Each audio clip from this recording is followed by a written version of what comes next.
So hello everyone, happy Ars Electronica Festival. I hope you've all had a good experience so far. And welcome to the Ars Electronica Lounge. My name is Cinta Wieringa. I work at the Ars Electronica Future Lab.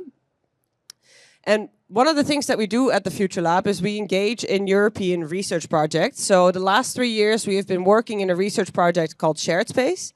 And SHARESPACE is a XR research project where we explore what we call future shared hybrid spaces where humans and avatars collaborate. So what we do specifically at the Future Lab is that we take the technology and the concepts of this project and create interactive artworks in the Deep Space 8K. We have a small booth right behind that shows some of the works that we have done, and we've done some presentations. But also something very important that we do within this project, maybe not us, but a different partner from De Montfort University, is we look at good enough ethics, and we look at how we can involve ethics from the start into the development process of technology. So today we have the ethics team here with us, and they have done great research on this topic, and they will be here to present a little bit of the work that they've done and the results that they've had. So I will give the microphone to, first of all, Kathleen Richardson and Dr. Kathleen Bryson. So enjoy. Thanks very much, everybody. Good morning. Well done for turning up early. So this is going to be more conversational, and I hope we get a chance to engage from the audience, find out what you're thinking. I just want to check you can hear me okay, right? Yeah, good. All right, so my name's Kathleen Richardson. I'm a professor of ethics and culture at De Montfort University in the UK. And I guess many of us have started to think about ethics, what ethic means on technology projects. And so different ideas about ethics has become popular as approaches, if you like, that might be used by technologists or even by artists when they're thinking about ethics programs. And so you may have come across the term ethics by design. Can you put your hand up if you've heard of ethics by design? Yep, a couple of people. So that's when you embed ethics in a continual process. So it's not just something you add on at the end, but it's something that you might think about through a process. And as we were thinking about ethics, we were working with a ethics by design protocol. We were working on ShareSpace. So the idea on ShareSpace is you develop avatars that can take on some roles in very specific situations. So the roles that they take on in one context may be a therapist who is working with patients. In another context, it may be a cyclist about to creep up and overtake another cyclist. So different scenarios we were working with, and we wanted to substitute the human for these avatars. So we have been embedded in all aspects of the ShareSpace project, looking at the design of the technology, the theories behind it, the applications, but also going beyond that, thinking about the long-term consequences of what might happen if we embed these kind of VR agents in our lives. So we came up with the idea of good enough ethics, which is what I'm going to talk to you a bit about today. So we can't play this video, but there is a film on Netflix at the minute, and this is the CEO of BlackBerry, which was a very popular phone in the 90s, I believe, the 90s or early thousands. And there's this phrase in many languages called good enough, right? Oh, that's good enough. So we were in this clip, he says he's like being all macho, and he's saying to someone, I'm not going to create good enough technology, I'm going to create perfect technology. And so why would we use a term like good enough? Because in many cultures, good enough just means sufficient, adequate, or even if you want to be disparaging of the concept, it'll mean, oh, it'll do, right? So I want to convince you that good enough ethics is not only better than perfectionist ethics, but it's actually a more realist, grounded, and more social ethics that's embedded in real-world situations. I don't usually do my talk sitting down, so I'm going to have to look at the slides. So what we're going to tell you about today is a bit about the philosophy around it, but then we're going to move on to tell you about an experiment. So that will be my colleague, Kathleen, who will tell you a bit about the experiment we conducted. So one thing you find on ethics projects, particularly across Europe, is that ethics will be embedded in many programs, but it ends up being very philosophical. So you have these idealistic ethical frames. You know, we want to produce technology that doesn't harm the environment, that doesn't alienate or create social isolation, which are all very important, valuable aspirations, because I don't want to do participate in creating technologies that do that either. But the problem is that how do you actually make sure the technology can achieve those aims beyond just making ethical statements about they should achieve those aims? So what we did in our project is we developed an ethics framework, and then Kathleen ran an experiment with our technologists to see whether this ethical framework was making an impact, whether they were using it or not. So later on in the talk, the second half, Kathleen is going to reveal some initial results. I'm not going to tell you what they are. So let's get back to good enough ethics. So why good enough rather than perfectionist ethics? So good enough, to be good, I mean, good has a really important place in not only everyday language, you know, be good, but it also has a philosophical idea behind it. To be good is to act responsibly and in particular ways in the world. A lot of ethical theories are rooted in good practice, good behavior. Even different traditions around the world, even religious traditions, they center on this idea of being good. So we wanted to embed the idea of being good. What would be being good in our philosophical system? And then obviously there's enough.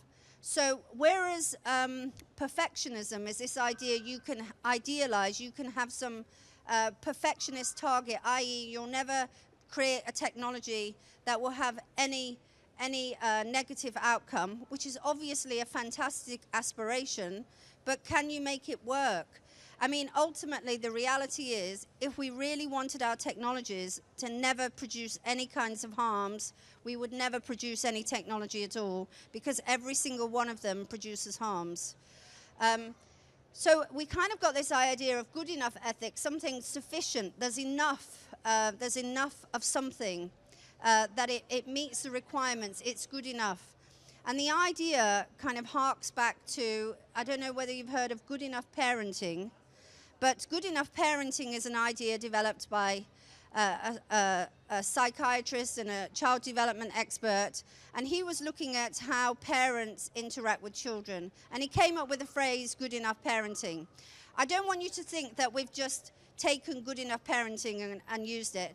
We've started to think about good enough as being the basis for developing ethical behavior, being good enough. And interestingly, before this talk, I was looking in the origins of a very famous therapeutic method called psychodrama.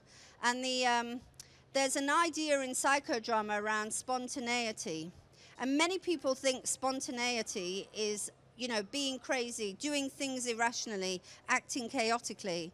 But in this kind of philosophy of psychodrama, being spontaneous means to have a sufficient response to a situation, having enough that you can meet a situation as it meets you with the sufficient kinds of energy and knowledge and spontaneity. And he said spontaneity was the root of all creativity.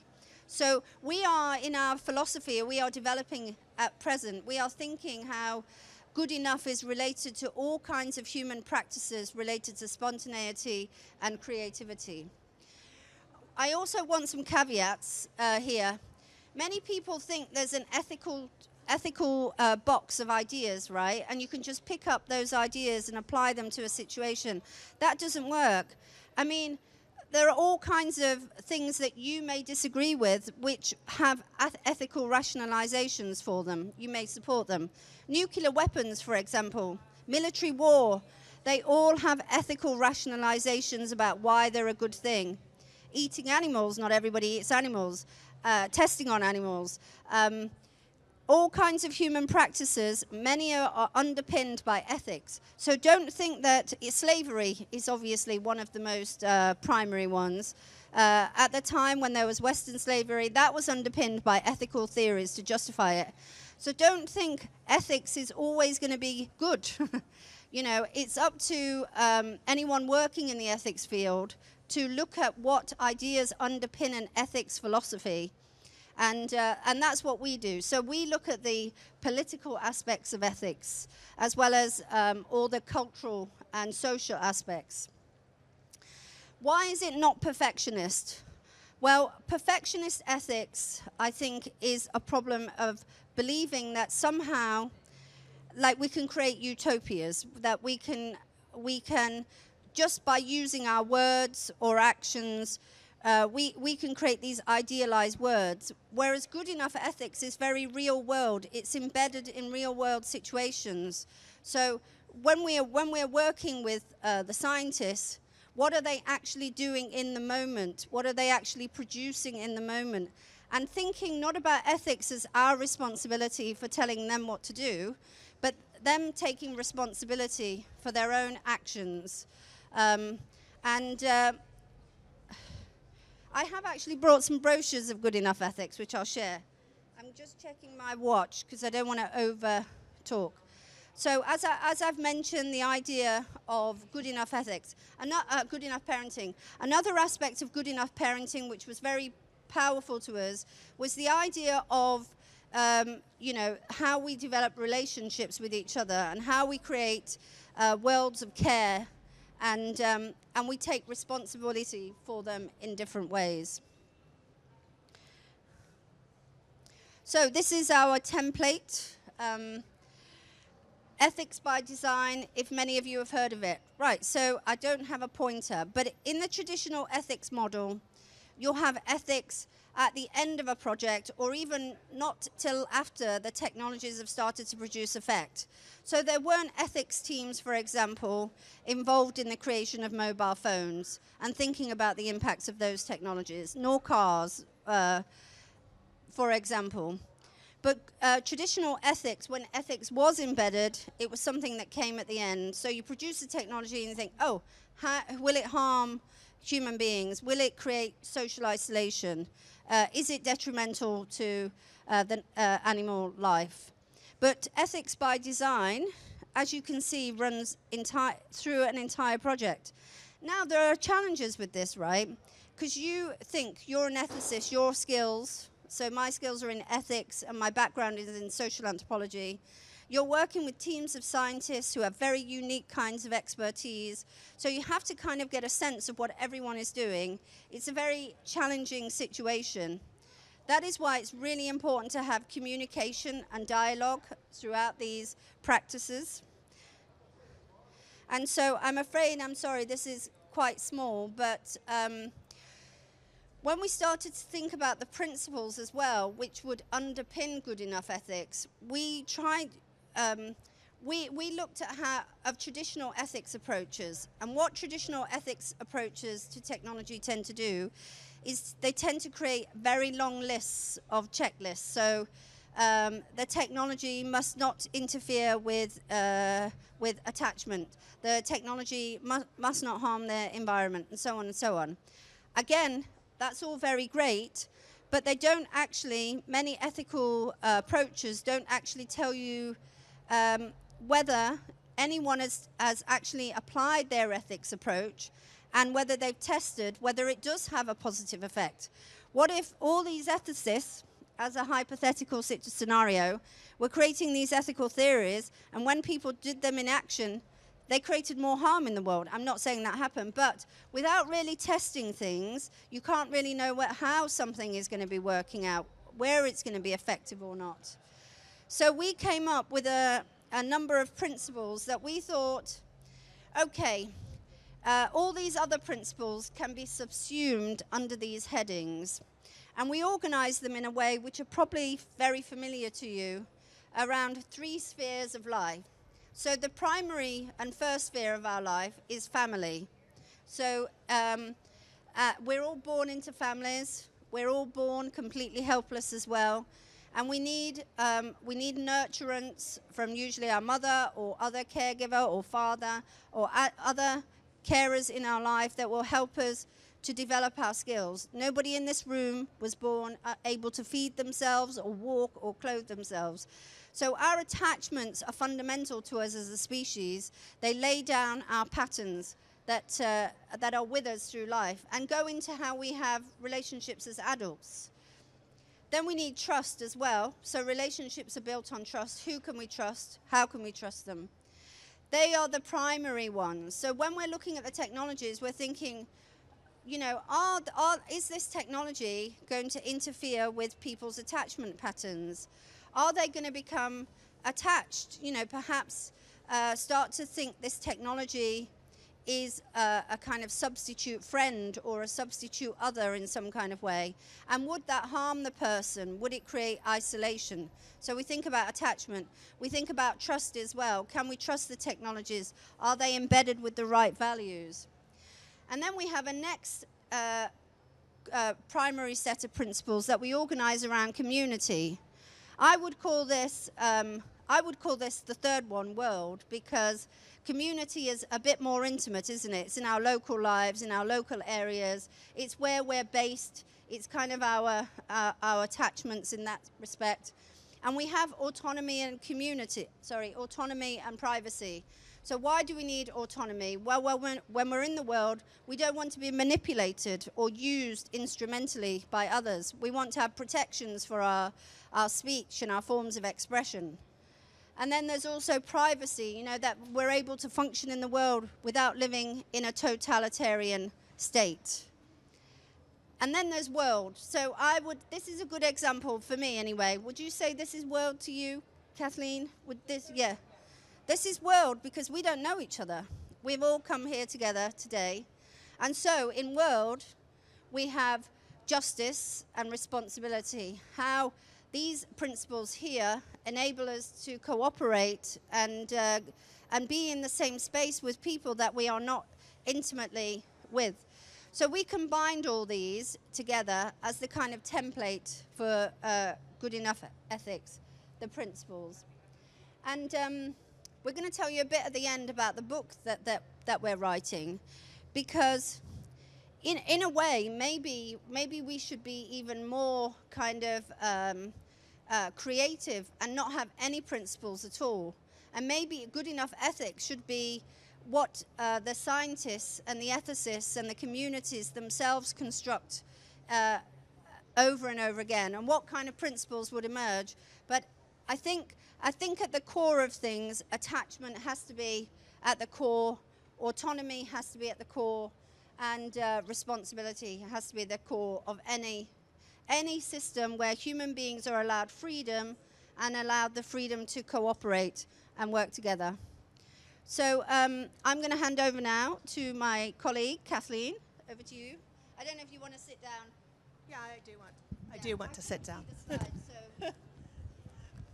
Okay, so hi, I'm the other Kathleen. We both have exactly the same name. So I'm going to start at the beginning. Can you hear me okay? Okay. So we tested good enough ethics, as you can see, over 3 rounds. The first was in person during our SHARESPACE EU.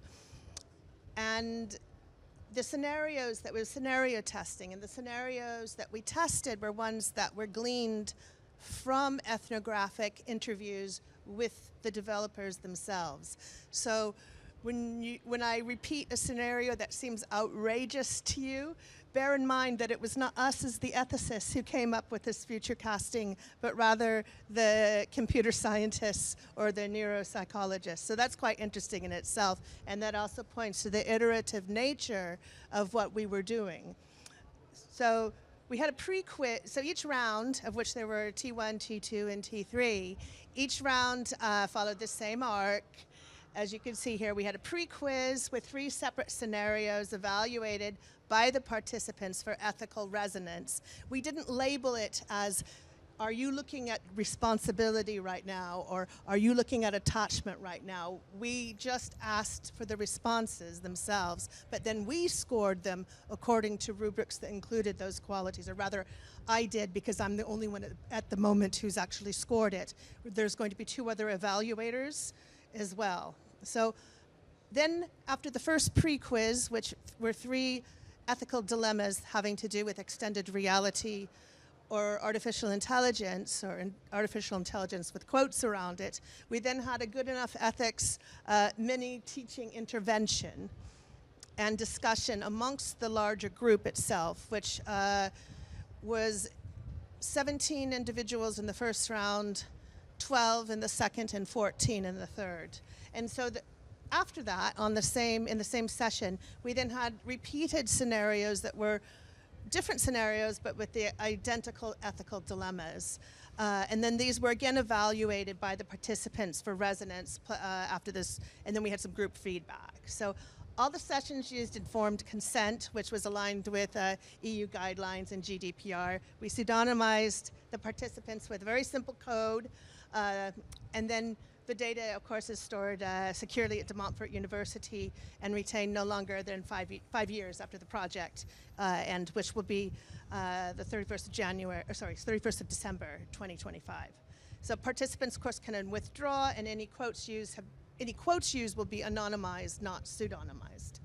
Okay, so next slide. Don't know if you can read that very well, but the next slide gives a sample of, I'll read it from here, of one of the scenarios evaluated by the participants in ethical terms. And these scenarios included grief mimicking AIs, biometric tutoring, open creative spaces, therapy-like repurposing, self-mirror distortions, and bias surfacing. The scenarios themselves were, as I noted before, they were rooted in future casting worries and ethical concerns that were raised by the in-house developers contemplating worst-case scenarios for extended reality. So, as I said, each of the pre-quiz questions had a post-quiz ethical analog. Not exactly the same scenario, but pretty much the same ethical issue. And for example, as you can say here, this is companionship AI that accidentally mimics deceased loved ones via recycled behavioral data, which might be comforting for some individuals, and it might definitely be distressing for others. So we looked for responses around potential grief triggers, transparency about data reuse, and opt-in functions when we analyzed how the responses dealt with that particular scenario, and then it's also its analog as well. So the scoring focus, we then scored each response at a 1-0 present versus absent binary scale across all 6 values with analysis parameters for each of the 18 separate scenarios. And then 3 independent raters will score both halves of all 3 tests, of which I am one of the raters. So that then lets us compare inter-rater variability and pre versus post session, and then track individual as well as group shifts. So, what we see so far, and this is preliminary results only, each good enough ethics value per scenario is 1 if it was mentioned, 0 if it was not. And so we averaged those to get 0 to 1 for each value, then added the 6 values to 0 to 6 total. And we looked at 2 things just in these preliminary things. A within session T3 paired comparison, so that's the same people doing matched halves on the same day, which is our clearest result. And then secondly, and this is much more nebulous, just because we don't have all 3 evaluators yet, but a snapshot from the very first test, the first half of T1, compared to the very last test, the second half of T3, with mostly different people. But in its useful context, however. So today's scoring, again, is only by 1 researcher, and then 2 independent evaluators will score all halves next, and I will also finish scoring the other one. Okay. So our headline result is that within T3 with the same 14 participants, and then where some of the people of this, of course, did 2 matched halves, and so, excuse me, all of the people in this case did 2 matched halves in 1 session. And so the total increases from 2.3 to 3.0 in terms of which GEE descriptors, or rather principles, were made use of in the discussion. This is a reliable, statistically significant improvement overall. And so the takeaway here is that after the mini-teach and the discussions, the participants more reliably name practical safeguards and duties, such as controls, opt-outs, moderation, and most importantly, developer responsibility on the same day. In the matched T3 halves with the same participants, in terms of specific values, especially responsibility, autonomy, and attachment were named. Trust barely changed. This is on the same day, remember. And privacy dipped a bit, and then justice nudged up a little bit. Okay. So we saw a real reliable improvement overall. And so the takeaway here is after the mini-teach discussions, participants more reliably named practical safeguards and duties. Another view. So then we also have the secondary result. And this I'm going to call a snapshot because we just have not much data at the moment, but it's promising. And in plain English, is that there were clearer improvements. To set the scenario again, this is T1 versus T3. And different people for the most part, and different halves, and therefore the scenarios weren't matched. But in plain English anyway, there were clearer improvements in responsibility, autonomy, attachment. Trust, again, was flat. Privacy and justice were mentioned less often at T3. And we've got some ideas why that might be the case. So there's a shift in emphasis possibly towards action-oriented mitigations in these final scenarios. And maybe it's not a measurement artifact, or it could be a measurement artifact of not having it be matched halves. So the T1 versus T3 comparison also points towards more invoking of the good enough ethics criteria concepts, even if they're not being explicitly named, because it's mostly different people and different halves. Then please just treat this as context at the moment until we finish analyzing. And then for the small group that we can track across all 3 time points, which were 5 individuals, they also, 80% of them, so 4 out of 5 of them improved from T1 to T3 as well.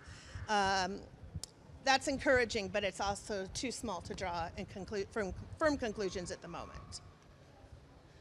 So by value, in this first versus last snapshot, responsibility, significant increase, autonomy, significant increase, attachment, borderline increase, trust, not significant, justice, not significant, privacy, significant decrease.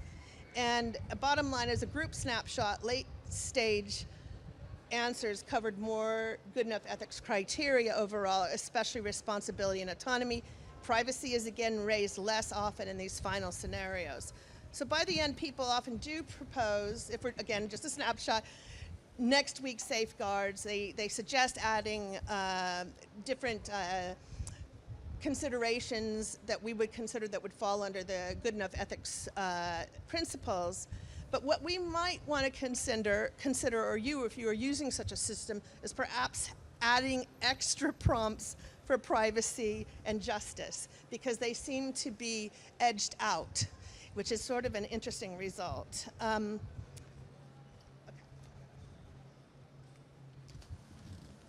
That was the matched individuals. And so, as I said, 4 improved from T1 to T3, and they gained 0.80 within the T3 itself. So it's encouraging, but with 5 people, it's descriptive, not decisive in any way.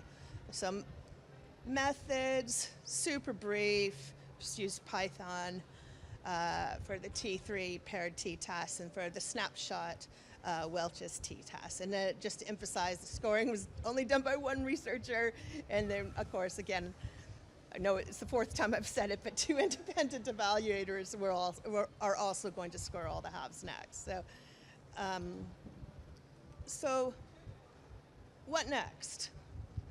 So just an overall statement, which isn't really a what next statement, is that good enough ethics takes within the sessions. People name more safeguards after the mini teach, and that's what we've got the strongest evidence for.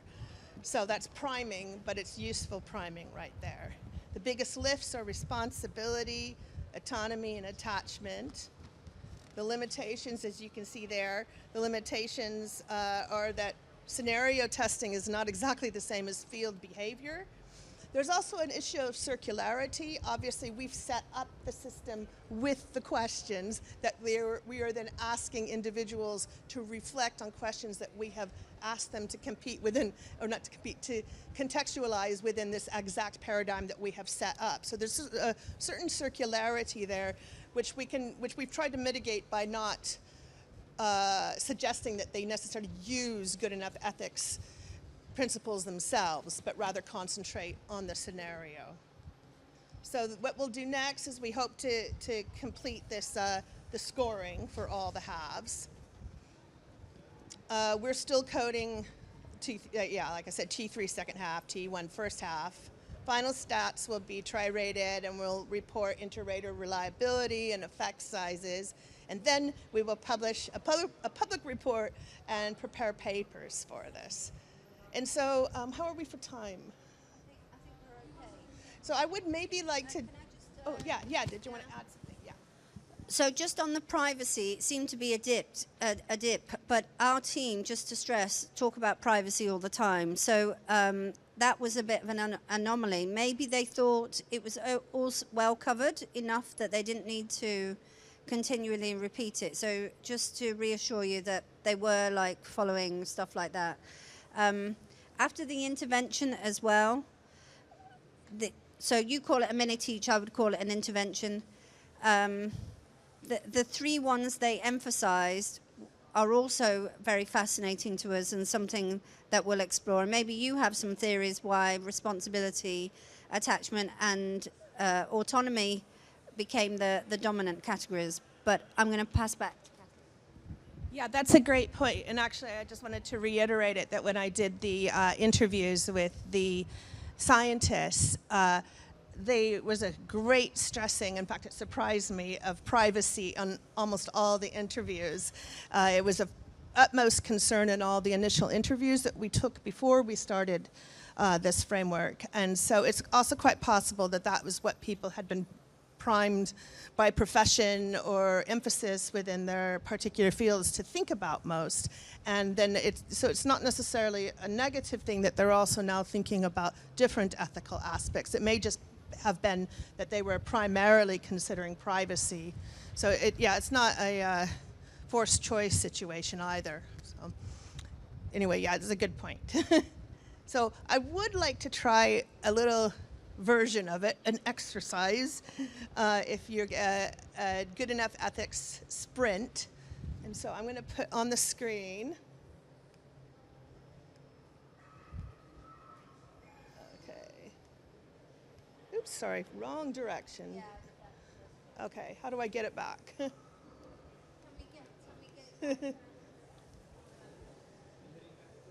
Nothing's working. But anyway, what I'd like you to do, if you've got a pen and paper, we're going to try a little GEE, good enough ethics exercise right now for 2 minutes. So let me just see. So nothing's on, okay. So we'll go ahead.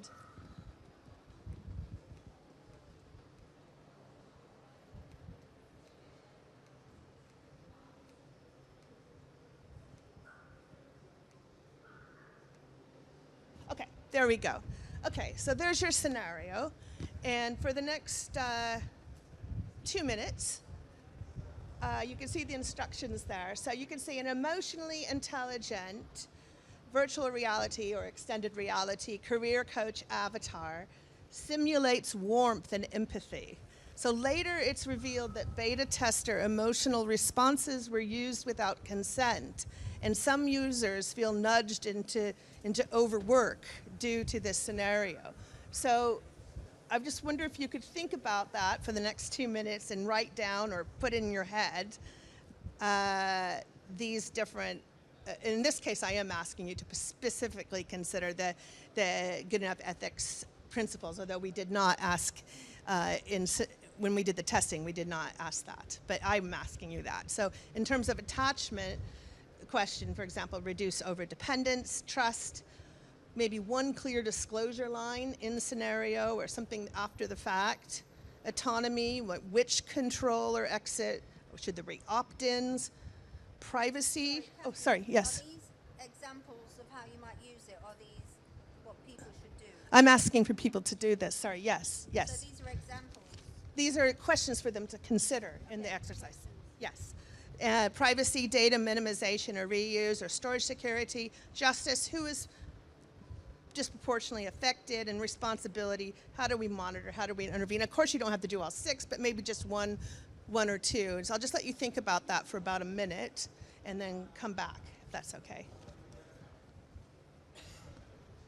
Yeah, you can talk to each other as well.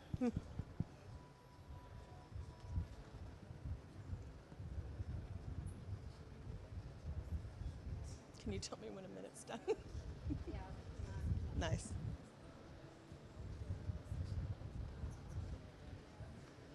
How much time do we have? What time is it right now? It's okay, we're good for time. Okay. Okay. Oh, no, I just wanted to know what time it was. We've got about 10 minutes. Okay, cool.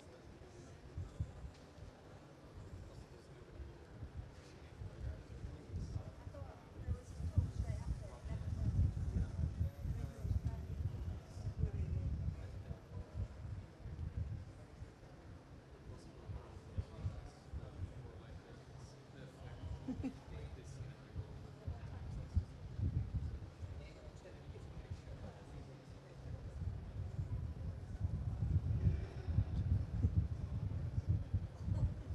Are people still thinking?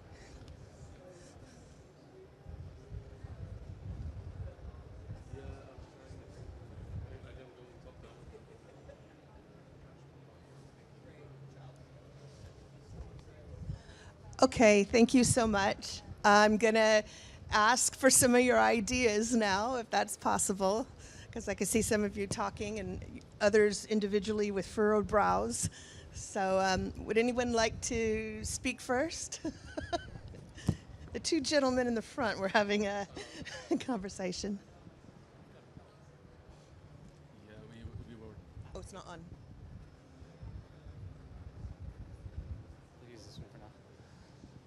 Yeah, we were mostly discussing like the question at hand, and I just started on the attachment point, and the thing that came to my mind were these stories of recent about like people becoming emotionally invested in AI agents. So I think like this scenario applies here as well, like someone who might get emotionally invested in this VR career coach might put more weight on their like input, and thus like through that get attached, or even like kind of addicted, or also like the sycophancy problem is like plays into that as well. That's just the first thing that comes to my mind. I'm not sure if you have input as well.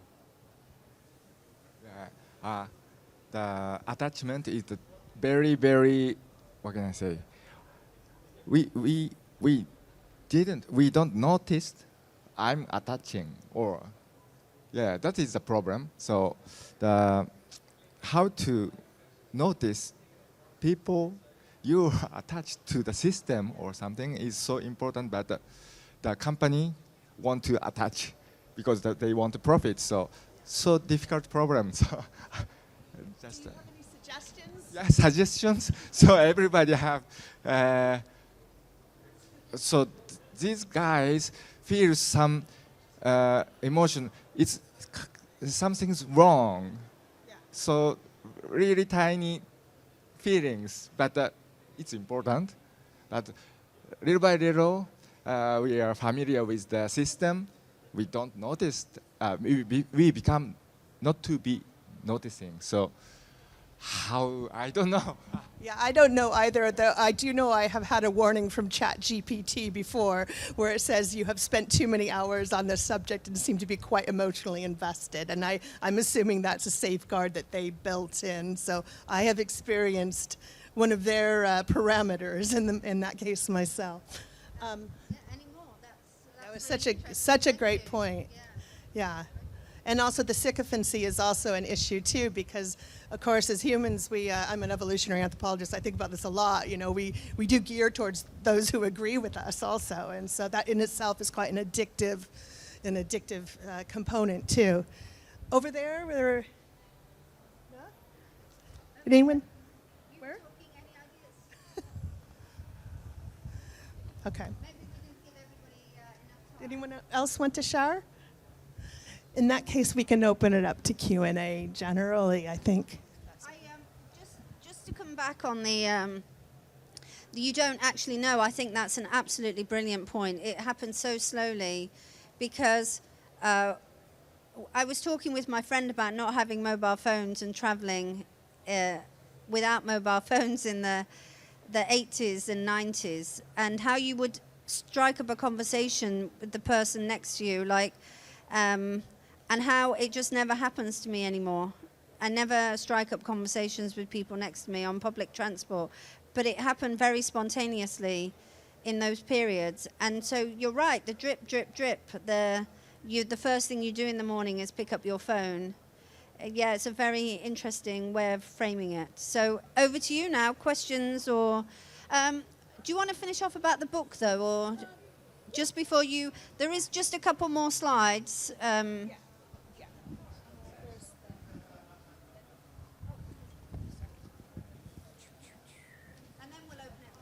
Okay, so some of the future casting scenarios that the scenario testing was based on was rooted in the article you've got down there at the bottom, which we presented in a CHI 2025 workshop earlier this year, and that will, I think, be published as a chapter coming up as well from the workshop organizers. So we've submitted the abstract for that.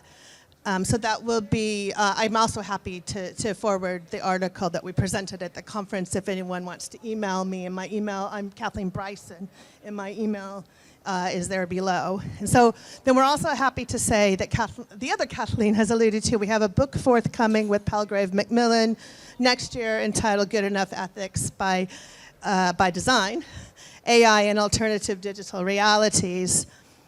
And yeah, we're happy to... It's free. It will be free. And also in print for those of us who are Luddites and like books. So, yeah, any questions, please? Yeah. No? Okay, sorry, I have to use your mic. Hi, thanks for a great presentation. I'm working in one of the most trustworthy institutions. Museums, yeah. And we are especially invested in the trust aspect. Why do you think it was so flat, that trust, and in your research?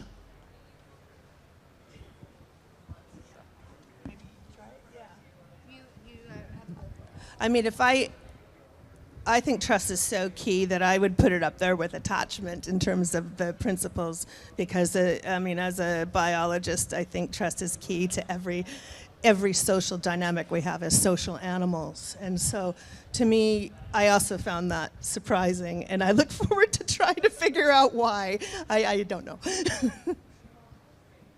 Also, as well, when we were thinking about the good enough ethics, like we were looking at lots and lots of lists, responsibility, agency, autonomy, attachment. And I've always been taken by Noam Chomsky's work on linguistics, where, he kind of says we have a few rules, but it has infinite creativity. And I guess in the good enough ethics system, we wanted to have a few rules, but themselves could be infinitely creative. So I suppose we thought trust was... I mean, without trust, you wouldn't be in this situation right now. You wouldn't have left the house in the morning But maybe it's one of those things that it's kind of so unconscious, perhaps, that that only when something challenges trust that you start to, I guess, query it. But do you have any theories? Do you, is it something, I mean, you say you're in museums, so it's something in your profession, but is it the same for your audience, perhaps, who are interacting with the exhibits? This one? Yeah, that one. Well, what should I say? What should I answer? I don't have an answer to it, obviously. I think that as a museums are long-term invested in the public or the audience, and maybe that's one of the key factors of trusting that it has to be a long-term investment or a long-lived, something like that. I don't know really, but I think trust is gained with a long period of time, you know. Yeah. I would also I was going to actually back up what Kathleen was saying and then also back up what you were saying. And the first, in terms of Kathleen talking about a metaphor for the flexibility of good enough ethics, that she cited Chomsky. I'm a science fiction writer, so I'm going to cite Madeleine L'Angle's Wrinkle in Time book, or maybe it's the sequel, where she talks about a sonnet being very rigid in form and yet having absolute flexibility to express whatever you need within a rigid, in that case, a rigid form. And that even as a child, that struck me, this idea of having to, you might have a form for something, but being able to express multiple ideas. And then going back to what you said, I wanted to, there's also a really, those of you who've read Sarah Hrdy, she wrote Mother Nature and Father Time recently, and she always gives a wonderful example of, you wouldn't find, as cooperative as they are, and they are super cooperative, you wouldn't find a lot of chimpanzees being able to sit on an airplane and not freak out constantly. Now, admittedly, humans also freak out frequently too, and I think we're all well aware of that, but not at the level. And so we have it as extremely social animals. We do have social contracts of trust that are necessary, and we, like Kathleen said, we don't notice it until someone's behaving out of form. So I just wanted to agree with that too. I just want to be, I mean, as Kathleen said, the results are very preliminary, but if the scientists chose responsibility, autonomy, and attachment, like as their three main things, in a way, they could be the three rules that you have, which creates the everything else, because too often there's less talk about people being responsible for what they're doing and more about a push towards regulation all the time. So we need more laws, we need more regulation. And then something new comes along and it's like, then someone finds a new way to do something. So you need more regulation. Whereas if we really had a culture where people took more responsibility, and then by thinking about attachment, they think about their lives with their own families, those that they're a part of, those that they've created, their communities. I mean, that's very powerful. And autonomy, you know, for us to live as free individuals, we need a modicum of autonomy. It doesn't mean we want complete isolation from the world, because we almost want it to be balanced with attachment, don't we? We want to be able to retreat when we need to and have privacy, but we want to be connected to others. So in a way, maybe they are, those three elements are kind of something integral to our nature as human beings. I mean, we could maybe think about that when we're developing the book further, I think. But this is one of the first experiments I know of where we've actually started to test whether an ethics approach works with the community that we're working with. It's not just a set of principles at the end, but whether they work, whether they take them on board. Obviously, we don't know. There's many things you could do. You could test this, and then in 5 years' time, test it again. You could develop different rules and find out, well, maybe it might just be that they're influenced by what the intervention is. So we could have chosen another set of principles, and the intervention itself could have, primed the scientists towards those.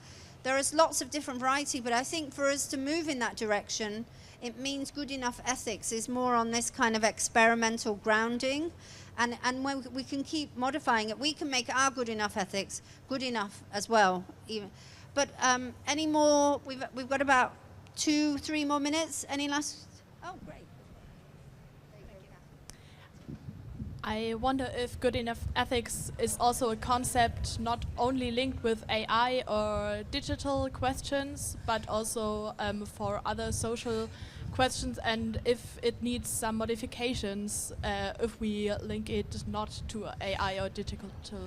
Yeah, that's a great point. And there actually have been other iterations. I've seen good enough environmentalism, for example, online, and a few other aspects of them using the phrase, but not in terms of ethics as we are here. But I gave a talk yesterday remotely for EuroXR when I was talking about industrial extended reality. And I made the point very similar to what Kathleen just said, that it may not work when you're testing this. You know, every situation is different. There are a lot of different variables, and what we would then probably suggest is if it doesn't work, you then pivot and try to iterate from the people within the project, users, developers, etc., what that particular scenario is, and then develop principles that would be useful within that. So if it doesn't work, then don't keep trying to make it work.